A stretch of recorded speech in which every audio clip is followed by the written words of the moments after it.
మేమంతా get together అయ్యామండి. చాలా రోజుల తర్వాత మా ఫ్రెండ్స్ అందరం కలిసాము. వాళ్ళ లైఫ్లో ఏం జరుగుతుందో ఆ విశేషాలన్నీ ఈరోజు మనము వాళ్ళని అడిగి తెలుసుకుందాం. పదండి. ఈరోజు నాకైతే చాలా హ్యాపీగా ఉంది. అందరం చాలా ఎంజాయ్ చేశాం కదా. రేపటి నుంచి మళ్ళీ ఆఫీస్ టెన్షన్స్, వర్క్ పనులు. ఇంకా ఒక్కొక్కసారి అయితే ఇవన్నీ స్ట్రెస్లు భరించలేక జాబ్ అనేసి ఇంట్లో కూర్చోవాలనిపిస్తుంది నాకైతే. ఇంట్లో ఏంటండి ఎంత కష్టమో, హస్బెండ్ చూసుకోవాలి, పిల్లలు చూసుకోవాలి, ఒక సంపాదన లేదు, ఒక రికగ్నైజేషన్ కూడా లేదు. నాకైతే బిజినెస్ చేయాలని ఉంది. ఏంటి బిజినెస్? ఆల్రెడీ నేను బిజినెస్ రన్ చేస్తున్నాను, కానీ దాన్ని ఎలా ముందుకు తీసుకెళ్లాలో నాకు ఏం అర్థం కావట్లేదు.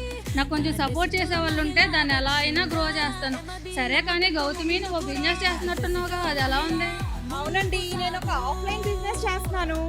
ఆఫ్లైన్ బిజినెస్ అంటే ఆఫ్లైన్ స్టోర్ మెయింటైన్ చేయడం అంత ఈజీ కాదు. షాప్ తీసుకొని దాన్ని మెయింటైన్ చేస్తూ మార్నింగ్ షాప్ ఓపెన్ చేయాలి, ఈవినింగ్ వరకు కస్టమర్స్ కోసం వెయిట్ చేయాలి. ఒక్కో రోజు అయితే నైట్ అయినా ఒక్క సేల్ కూడా ఉండదు. ఈ ఆన్లైన్ బిజినెస్లు వచ్చాక అసలు ఒక్క సేలు ఉండట్లేదు. అందరూ ఆన్లైన్ వెనకాలే పరిగెట్టారు. ఆఫ్లైన్ స్టోర్స్ అన్నీ మూసుకు కూర్చుంటున్నాం. ఇలా చూస్తే షాప్ రెంట్లు, స్టాఫ్కి ఇవ్వాలి, మెయింటెనెన్స్లు ఎక్కడి నుంచి తెచ్చేది? సరే అని ఆన్లైన్ స్టార్ట్ చేద్దామంటే నాకేమో డిజిటల్ స్కిల్స్ లేవు. నా ప్రెషర్ మామూలుగా లేదు అసలు. నాకైతే చాలా టెక్నాలజీ స్కిల్స్ ఉన్నాయి. అంతకుముందు జాబ్ చేశాను, కానీ మదర్హుడ్ వల్ల కెరియర్ బ్రేక్ తీసుకున్నా. స్కిల్స్ ఉన్నా ఎలా ఫార్వర్డ్ అవ్వాలి, వర్క్ ఫ్రమ్ హోమ్ చేస్తూ ఎలా మేనేజ్ చేసుకోవాలి మదర్హుడ్ని అర్థం కావట్లేదు. కానీ చేయాలన్న ఎక్సైట్మెంట్ మాత్రం చాలా ఉంది. ఏదో ఒక వే దొరుకుతుందని వెయిట్ చేస్తున్నా. నాకు నిజం చెప్పనా, అలారం కన్నా ముందే ఆఫీస్ నుంచి స్టార్ట్ అయిపోతున్నాయి. ఉదయాన్నే లేచి ఇంట్లో పనులన్నీ చేసుకుని ఆఫీస్కి వెళ్ళి అక్కడ చూస్తే వర్క్ ప్రెజర్ ఎక్కువ.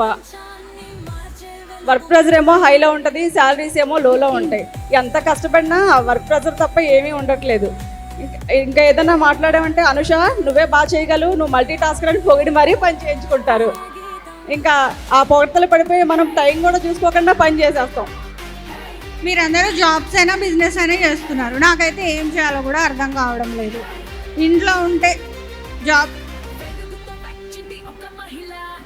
ఆర్ట్ వర్క్ అంటారు అందరూ. ఆర్ట్ వర్క్ చాలా ఈజీ అనుకుంటారు. ఎంత మెంటల్లీ స్ట్రెస్ ఉంటుందో అసలు.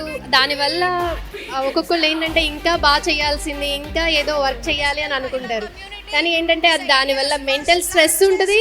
అలాగే కొంచెం బాడీ హెల్త్ కూడా కొంచెం డిస్టర్బ్డ్ కూడా అవుతూ ఉంటుంది. అయ్యో ఎవరు బాధపడిన బిజినెస్ అంతా నేనే చూసుకుంటాను, బ్యాక్ బోన్ లాగా ఉండే బిజినెస్ అంతా నడిపిస్తాను. నాకు ఎలాంటి గుర్తింపు ఉండదు. రోజు గారు పెట్టి చాలా హ్యాపీగా ఉంటారు. హ్యాపీయా? నేను చాలా హ్యాపీగా కనిపిస్తాను. నేనే కాదు, నాలాంటి చాలామంది ఆడవాళ్ళు పైకి చాలా హ్యాపీగా ఉంటారు. ఏంటంటే నేను బాధపడతాం పైకి తెలియకూడదని నటిస్తూ ఉంటారు, అంతేగాని హ్యాపీగా అంటే ఎవరో ఉండరు. ఏంటంటే ఎంత చేసినా కానీ ఒక గుర్తింపు రాదు. ఇంటి పని చేస్తాము, జాబ్ చేస్తాము, సంపాదిస్తాము, పిల్లల్ని చూసుకుంటాము, అత్తమామని చూసుకుంటాము, తల్లిదండ్రులు, కానీ లాస్ట్ మన దగ్గరకు వచ్చేపాటికి ఏమంటారు? నువ్వేం చేస్తున్నావు, ఖాళీగా ఉంటున్నావు ఇంట్లో అంటారు.